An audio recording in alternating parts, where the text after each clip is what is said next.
आपण या व्हिडिओमध्ये मराठीचे कथालेखन बघणार आहोत। सो कथेचे मुद्दे कशा प्रकारचे असतात ते बघूया। पण त्या अगोदर तुम्ही माझे व्हिडिओ कोणत्या शहरातून किंवा कोणत्या भागातून बघत आहात हे मला कमेंट करून नक्की सांगा। तर चला व्हिडिओला सुरुवात करूया।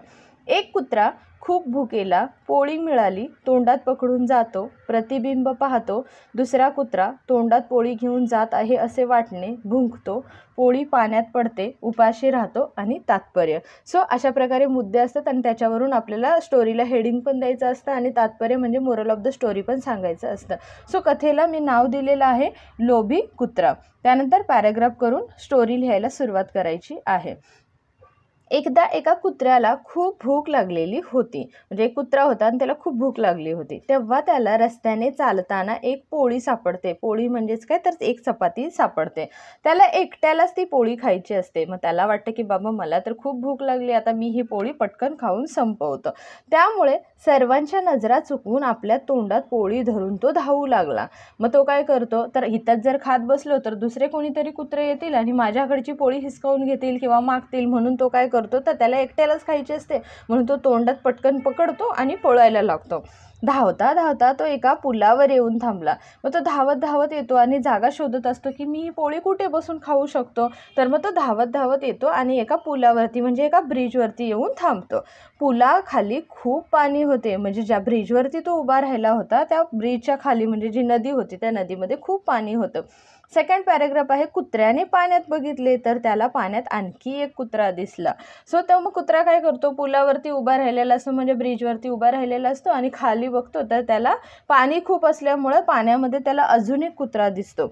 त्याच्याही तोंडात पोळी होती, मग त्याच्या पण तोंडात त्याला एक पोळी दिसते। सो तो दुसरा कुत्रा खरंच होता का तर नव्हता, तो त्याचं काय होतं तर प्रतिबिंब होतं। म्हणजे जेव्हा आपण मिररमध्ये बघतो तेव्हा आपलं म्हणजे कशी परछाई जी दिसते तशी त्याला त्याची पण एक परछाई किंवा इमेज दिसलेली असते पाण्यामध्ये।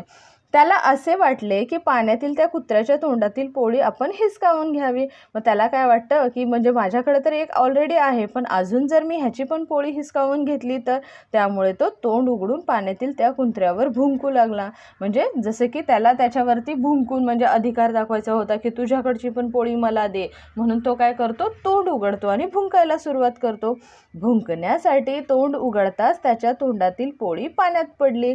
आता जसं तो भुंकायला तो विसरून गेला, कारण त्याला लालच आलं, लोभ आला त्याच्या मनामध्ये की मला त्याची पण पोळी हवे। त्यामुळे तो स्वतःच्या हातामधलं असलेलं किंवा स्वतःच्या तोंडात आहे ते हे विसरून तो दुसऱ्याकडचं घेण्यासाठी जेव्हा तो तोंड उघडतो तेव्हा त्याची जी तोंडातली पोळी असते ती काय होते तर पाण्यात पडते आणि त्याला उपाशी राहावे लागले। मग काय होतं तर लोभापायी काय होतं त्याच्या जवळचं असलेलं पण जातं, पण प्रत्यक्षात तो कुत्रा होता का दुसरा तर नव्हता, ती काय होती तर त्याची परछाई होती। पर्याय काय आहे, दुसऱ्याकडे न बघता स्वतःकडील गोष्टींमध्ये समाधान मानावे।